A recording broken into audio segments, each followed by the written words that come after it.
What is up, my dudes, and that one girl's just here for the drama. I got you, one girl. Let's spill that tea. This is Bikes, Beards, and Brews. Let's kick that intro.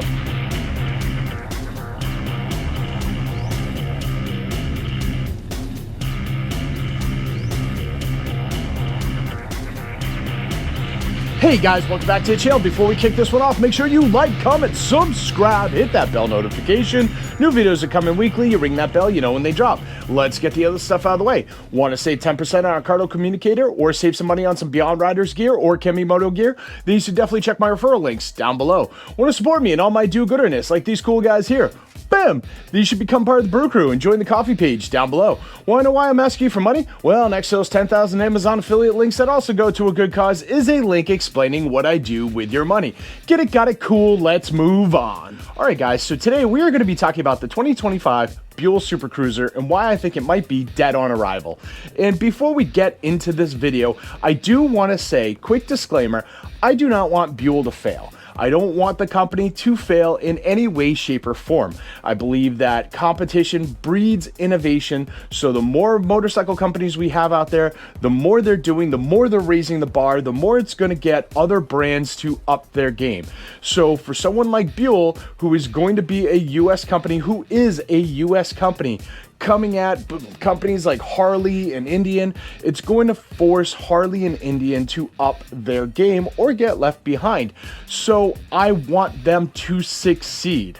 That being said, I do have my concerns about Buell, and that's what we're going to be talking about today, specifically that 2025 Buell Super Cruiser.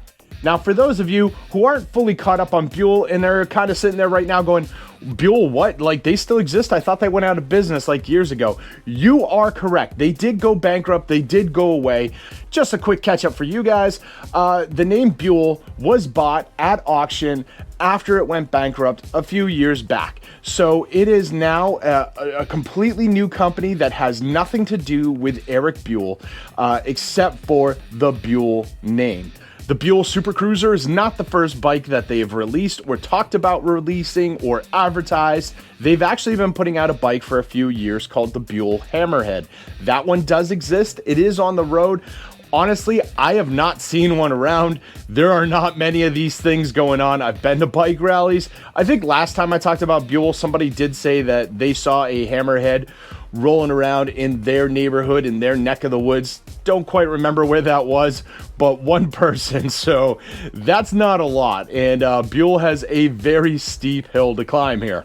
So that brings us to the 2025 Buell Super Cruiser. Now, the Buell Super Cruiser originally was designed with Roland Sands.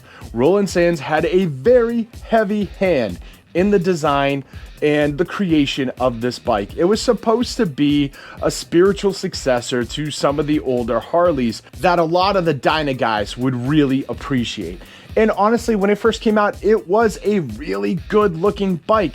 In fact, Buell did have a premiere for this where Eric Buell was there talking about the bike, talking about all the parts that he used, talking about how he built it, talking about like the theory behind it. And then they showed some like B-roll of him riding around on it and just going, and they promised that this bike was coming. Now, this bike was version 1, and this is very important because we're going to be getting back to this soon enough, so hang with me on that one. Alright, so fast forward about a year since all that premiere stuff and all the promos and all the hype, and now they are officially taking pre-orders for this bike. It is a $1,000 deposit to actually get in line to purchase this bike. If you so choose to change your mind and pull out of that later on, you are on the hook for at least $200, so you'll be getting $800 back of your $1,000 deposit. This is a huge issue to me, and again, we will talk about this a little bit further on. The MSRP for the Super Cruiser is just a little under $26,000. It's like $29.99 or so, like right around there, and that's without tax, title, fee, destination, delivery, all that stuff. So, you know, all those other little fees that you get when you buy a bike from anybody else. We're just going to focus on the MSRP here, just a little under $26,000. Now, here's where things start getting really shady. What you see on the Buell site is not what you are putting a deposit on. So what you see on their site is version 1. And I had a really hard time finding any sort of fine print, any sort of small print that said, this is with optional equipment attached, this is with aftermarket parts, this is not the bike you're going to be getting. Like, it's not there. There's one little tiny little blurb, like right here, that says that you're not getting this exhaust on the bike. Aside from that, everything on their site very much advertises that version 1 bike. And I started going through the pre-order process, and at no point in time did I get any sort of fine print that said, just so you know, this bike is going to change before you receive it. I got up to the part where I needed to put in my credit card information. That's where I stopped. Buell does not need my credit card information. So maybe after that is when they tell you, oh, thanks for the $1,000. By the way, this may be a different bike when you actually get it, which is a concern to me, because back to that deposit part, you're putting down $1,000. You're looking at one bike, you may get something totally different. And if you change your mind because you don't like what is being delivered to you, you lose $200. That's a little bit of, I don't know, I don't want to say false advertising, but that's shady. That's really shady, Buell. I'm not cool with that. Now, currently, Buell is traveling around to a lot of different motorcycle rallies with version 2 of the Buell. Now, version 2 has gotten rid of the exhaust that you see, the SC Project exhaust. It has made some changes to the gas tank. It's made some changes to the frame. It's made some changes to its fender. It has made changes. The one thing it hasn't changed, which is a little odd, is that weird control panel on the handlebars. I'm guessing this is where your speedo and your RPMs is going to be.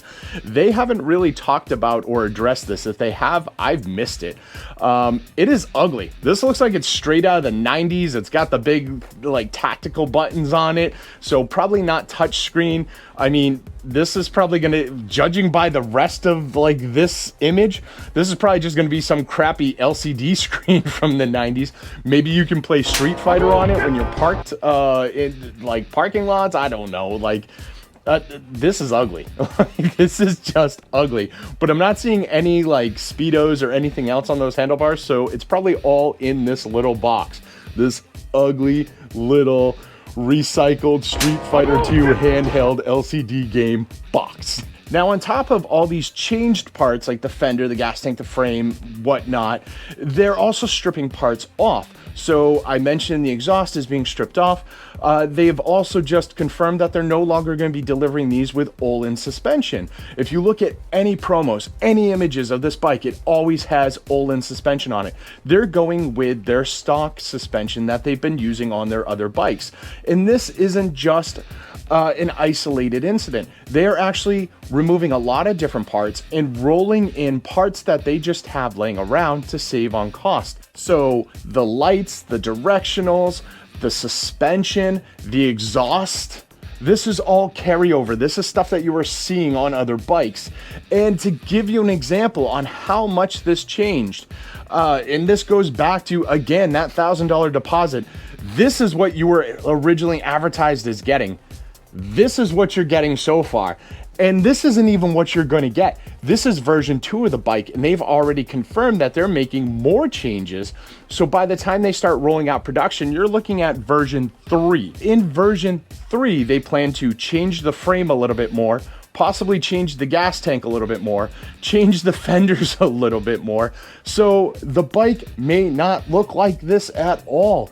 That is an issue when you're putting in a deposit that is not 100% fully refundable before seeing the final product. Now, even on top of that deposit, here's the other issue. You cannot secure financing for this bike right now, at least not easily, because there's no VIN numbers available. If you were to go to your bank or you were to go to your savings, credit union, anything like that, and say, hey, I want to take out a loan for a bike, one of the things they're going to ask for to secure that loan is a VIN number. You don't have that. You can get pre-approved for a bike. You can't get approved for this bike because they don't have the necessary information. Now, this is also a problem because the 2025 isn't expected to go into production until late fall 2025. So if they hit all of their targets and they actually start producing this in late fall, after the 2025 riding season, you're not going to get this bike till the end of 2025 or early 2026. How awesome is that? Buying your 2025 bike and not having it delivered to the following year. You should have just made this model year 2026 Buell. It would have simplified it. Hell, do like Indian. Release your bike 2 years before the model year. Whatever. Like, doing it in the past, not as cool. That's kind of sloppy on your part as well. Not really thought out there, Buell. Now, with the rollback of all these parts is another concern, because if you listen to Buell talk, if you listen to their reps talk, they're telling you that they're reaching out to all these vendors and they're going to try and get the aftermarket support going. One thing they won't do is they won't name any vendors that they're working with. We can kind of say most likely Öhlins and SC projects, so you'll have like maybe 1 or 2 options for exhaust and 1 option for suspension. And we can only say that because they've already been on the bike. It's already been manufactured. It's already been created. So they could do that. However, we know nothing else past that. You might be able to get other saddleman seats, because one of the shining lights of this Buell is it does come with a saddleman from the factory. That's pretty cool. I love my saddleman seat, so awesome. But yeah, aside from that, you're not getting any sort of idea of what sort of vendor support you're going to get, if any at all. And any of you who have owned an Indian motorcycle or have kept up with the Indian know that, vendors don't just start creating parts out of nowhere. They want to see that the bikes are successful, the bike's brand is growing, people are buying these, stuff like that. I mean, even now, the Indian aftermarket is not extensive. It's just now starting to grow. So for Buell, who is almost non-existent, don't expect much. So what you're buying and what you're getting from the factory is pretty much all you're going to have, at least for a few years, with some maybe minimal options going forward. Speaking of minimal options, service centers, dealers, almost non-existent. So I went to the Buell site, and it gives you a locator of service centers near you, places that are going to sell Buells near you. There are 36 total in the US and 1 in Canada. If you live in Eastern Canada, you are screwed. The only one is like almost completely west. And as for the US, if you are in like Middle America, you are also screwed. There is nothing in that middle part. But even that, 36, we have 50 states, so your support is almost non-existent. Your dealership is non-existent. I looked into something around my area. I'm in New England. I'm close to Boston. The closest thing to me is about an hour and a half, 2 hours away. And when I went to their website, there is no acknowledgement of Buell whatsoever. And that's an issue because, as I said, like, Buell already has that hammerhead going. The shop I was looking at is a service center. So technically they should already be set up to be servicing the Buell hammerhead. No acknowledgement whatsoever. And I'm not calling these people to go, oh, will you support my Buell? That's kind of a little ridiculous, especially being that I don't have a Buell. But the fact that like there is just nothing on their sites. And when I went to this company, who's also listed as a Buell dealer, there's no Buells on their site. You can't buy one. So I don't know what kind of dealer they got going on, especially seeing how you're supposed to be ordering factory direct. Why would I go to these places? But I don't know. Go to the Buell site, check around you, see if there's anything close by. Now, 2 of the ways Buell is trying to tackle this is they have an open call where service centers can contact them and say that they want to be a part of the Buell network. Or when you go to buy your Buell, when you go to reserve it, it says name 3 different service centers that you would like to be service centers. So they're asking you to tell them who to reach out to hopefully convince to become a Buell service center. Problem is, there is no incentive for these companies to become Buell service centers because there's no Buells around. Why would I send out my mechanics to have them trained or have you come in to train? Why would I pay for that? Because guaranteed this is not free. Why would I invest any sort of time, effort, or money into becoming a Buell service center when I might see one a year at best? That is insane. So when you buy your Buell, you're gonna have to just go to a dealership, well, not to a dealership, go to a motorcycle repair facility near you and hope that they can sort it out and hope that they can source the parts if they need anything to buy. Buell's kind of shady on like being able to buy parts or replacement parts. Let's be honest, they're not even building their own bikes. How are they going to supply a part that's broken on your bike? That's a problem. Now, the absolute biggest issue with this is Harley already has the Lowrider S out. Indian already has the Super Chief out. Those are the main competitions for this bike. Both of these bikes come in almost $6,000 cheaper than this Buell. Both of them are already out there, available. Both of them already have tons of aftermarket parts. They have a dealer network. They have repair support. They have parts. They have all of this stuff that Buell does not. So it makes the incentive to buy a Buell very, very low. Unless you want to buy that bike that looks like a Harley, and let's be honest, it looks like a Harley, and that is intentional. Roland Sands said it himself. So it's not even me trying to come down on them. They literally did a Harley knockoff. So unless you are looking for a Harley knockoff that is $6,000 more expensive with very minimal support when it comes to repair center, dealership, aftermarket parts, there is no incentive to buy this bike when you have two great options out there already. And this is overall why I think Buell Super Cruiser is going to be dead on arrival. I get what Buell's trying to do. I see that they're doing the whole grassroots thing. They may want to reconsider how they're doing this because it is not stacking in their favor. That's what I've got, guys. What do you got? Do you think Buell's got a fighting chance? Do you think they're kind of on their way back to the boneyard? Sound off in the comments down below. Do you like the Super Cruiser? Would you be going after a Super Cruiser? Like, I'd love to hear this. I'd love to see somebody who's actually going to put a deposit on this. I'd love to talk to you, and I'd love to see what your experience is as you go through this. Hit me up. So yeah, aside from that, make sure you like, comment, subscribe, hit that bell notification. Share this video with friends, share it with family, share it with that one dude you know who put $1,000 down on a Buell Super Cruiser and is now really mad because all the parts got stripped off. He loves this stuff, trust me. And I'll see y'all on the flip side.